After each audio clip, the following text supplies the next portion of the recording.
côté de l'Atlantique, Tenerife, Marie-Hélène. C'est un beau voyage, on a envie d'y aller. On a envie d'y aller. Alors nous allons maintenant passer à notre rubrique multimédia. Bonjour. Bonjour Jean-Luc. Bonjour. Bonjour Michel. Vous allez bien? Ah bah oui. Et vous? Oui, ça va très bien. Michel, est-ce que vous voyez le changement? Non, non, je devrais être... Non, je vais vous dire que j'ai trouvé un produit sur Internet pour refaire pousser les cheveux. Alors j'allais dire que j'ai fait 30 ans de télé. J'en ai déjà vu beaucoup sur ce plateau. Je crois que là, on atteint le summum de ce qu'on peut... Vous êtes là... Elle fait partie de la petite maison de la presse. Voilà, Nelly Olson. Avec un mélange un peu du Muppet Show. Oui, un petit peu. Il y a quelque chose. Voilà. Les flots, c'est pas mal. Faites-moi un gros plan, si vous voulez. Regardez votre caméra juste pour voir. Oui. Voilà, les enfants, si vous n'êtes pas sages ce soir, les enfants, si vous ne mangez pas votre potage, nous laisserons cette image jusqu'à 22h.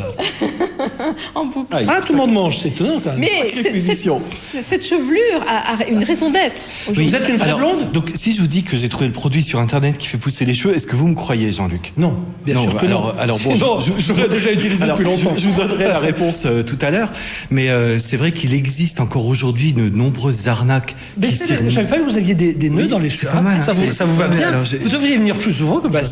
Et vous en laissez rentrer. La Sécu n'a rien dit à l'entrée. C'est vrai qu'en attendant une chanteuse, ils ont dû confondre. Ils m'ont confondu. Mais non, c'est vrai qu'il existe encore, il circule sur Internet encore de nombreuses arnaques. Donc là, je vous en ai sélectionné quelques-unes. C'est vrai que j'ai eu des appels cet été de gens qui ont malheureusement eu des affaires à des escrocs sur Internet. Et donc, je voulais effectivement qu'on fasse un petit point là-dessus. Il y a votre femme au téléphone qui demande si elle n'a pas été escroquée aussi, elle.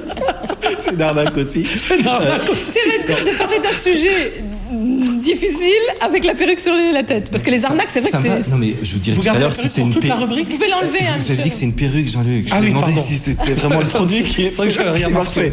Non. Donc, allez, on commence par une première chose qui circule là depuis plusieurs années, on va dire maintenant sur Internet. Jean-Luc, est-ce que vous savez si Microsoft organise une loterie sur Internet? Moi, en permanence, je suis gagnant de tout. J'ai déjà gagné. Si vous répondez, vous avez gagné. On les jette automatiquement, mais tout le monde ne les jette pas. Il y en a qui mordent à l'hameçon. Sachez déjà que Microsoft n'a jamais organisé de loterie sur Internet. Malgré tout, vous avez peut-être reçu le mail. On va avoir une copie d'écran. Le mail qui apparaît là avec la photo de Bill Gates qui vous annonce que vous avez gagné, alors généralement vous avez gagné 500 000 euros. Ça c'est le premier mail. On vous dit vous avez été tiré au sort parmi 30 millions d'emails. Et les perdants c'est une perruque blonde, non? Et laissez-moi parler, Jean-Luc. Oui, mais jamais terminé. Et donc, on vous dit que vous avez été tiré au sort parmi des millions de candidats. Et ça, c'est le premier mail. Ensuite, vous y répondez. Vous dites, chouette, j'ai gagné 500 000 euros, mais quelle chance, quel bonheur. Vous y répondez, mais qu'est-ce qu'on vous apprend dans le mail suivant? C'est qu'il va falloir verser 1000 euros pour les frais de dossier et pour constituer et pour recevoir votre argent. Une arnaque. Bien sûr, quand vous versez vos 1000 euros, vous ne revoyez jamais les 500 000 euros qui suivent. Méfiez-vous, c'est quoi la fraude nigérienne? Alors la fraude nigérienne, ça c'est un peu moins rigolo que la fraude Microsoft. Ici, il s'agit généralement, ce sont des mails qui viennent d'Afrique, de Côte d'Ivoire, du Nigeria, d'Abidjan. Ce sont des gens qui vous disent qu'ils ont hérité d'un oncle, d'une tante, d'un père, d'un gros montant, d'une grosse somme. Généralement, on parle en dizaines de millions de dollars, d'euros.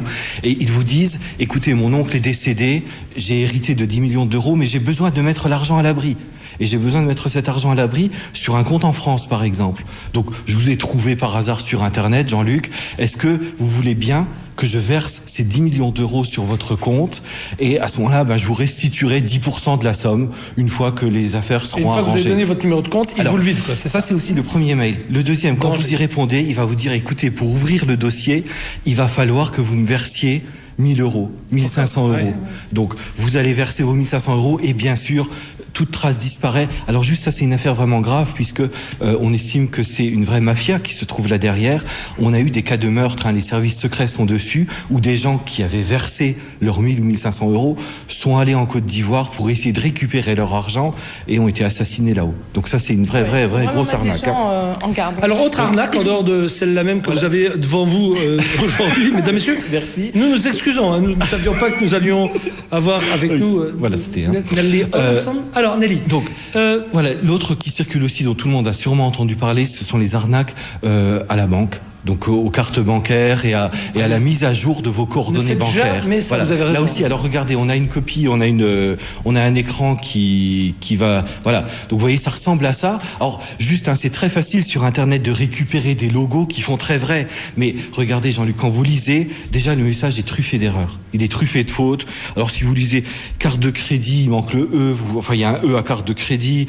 À adresse, c'est mal écrit. Parfois, on parle de nom ou de nom. Enfin, c'est une vraie catastrophe. Quoi. Ne donnez jamais vos informations bancaires sur Internet. Voilà, c'est-à-dire que là, on vous demande de réactualiser, et toutes les grandes banques ont eu ce souci-là, on vous demande de réactualiser vos coordonnées bancaires, votre code. Bien sûr, tout ça, c'est du piratage. Quoi. Vendre sa voiture. Voilà, alors ça aussi, on a entendu beaucoup cet été. Actuellement, les sites de petites annonces sont pas mal envahis par des faux annonceurs, des gens qui vous proposent des voitures à un tiers du prix. Alors là, je vous ai fait une fausse copie. Voilà, vous voyez, par exemple, vous voyez cette superbe voiture à 2500 €. Bon, bien sûr, ce sont des voitures plus traditionnelles généralement, mais vous les trouvez à 3000 € à la place de les trouver à 10 000 €. Alors ici, simplement, il s'agit aussi de gens qui sont à l'étranger et qui vont vous demander de verser une somme pour réserver la voiture. Ah oui. Donc ils vont vous dire, écoutez, la voiture est actuellement en Afrique, au Maroc, etc. Versez-moi 2000 €, je fais venir la voiture en France, je vous donne mon numéro de carte d'identité comme preuve, mais bien sûr tout est faux. Les papiers de la personne sont fausses, ça transite par un organisme qui s'appelle Western Union, donc c'est relativement anonyme, les gens vont récupérer l'argent et bien sûr vous n'entendez plus jamais parler de la compte qui a été versée pour la voiture. Pour les personnes qui viennent de nous rejoindre, je les rassure, c'est une arnaque. Normalement, c'est arrivé comme ça. Bon, allez, non, pour que ce soit clair, je vous montre que c'est une arnaque. Voilà, c'est vous. C'était pas un produit pour faire pousser les cheveux. Bon, Jean-Luc, tu peux enlever la tienne aussi maintenant. Allez, Jean-Luc, la vôtre. Quelle méchante. Bon, voilà, donc ces arnaques. C'est donc, quoi cette petite plante? Alors, ça, c'est quelque chose, c'est la première plante robot, Jean-Luc. Elle s'appelle Pocopa, c'est une marque de jouets qui fabrique ça. Ça vient du Japon, ce n'est pas encore vendu en France. C'est sorti il y a quelques semaines au Japon. Alors, c'est une plante, déjà sans entretien, puisque c'est un petit robot, mais surtout, vous pouvez lui parler. C'est-à-dire, quand vous lui parlez, elle vous répond. Vous voyez, les feuilles vibrent. Là, elle reconnaît l'intonation de la voix. Et vous lui demandez quelque chose. Est-ce que ça va? Voilà, c'est votre nouvelle amie, alors. Elle va s'incliner. Donc ça vous fait un petit ami, par exemple, c'est pour les Japonais dépressifs. Donc je ne sais pas si ça arrivera en France. Je ne sais pas quels sont vos pronostics là-dessus. Après les Tamagotchi et autres gadgets, voilà. Donc ne la cherchez pas pour l'instant chez nous, mais... Ouais, mais ça a l'air de rien comme ça, mais au maquillage, tout le monde voulait parler à la petite plante. Oui, elle bouge tout le temps, elle fait un peu d'animation. Eh bien, ça nous laisse encore des débouchés. Je m'adresse à la gente masculine, elles veulent parler aux petites plantes. Et bien voilà, c'est nouveau. Merci Michel pour tout cela. Merci à vous. Ah oui, elle est très réceptive. Non, mais elle nous écoute. Elle nous écoute, elle répond. Mesdames, Messieurs, on va déjà se quitter dans quelques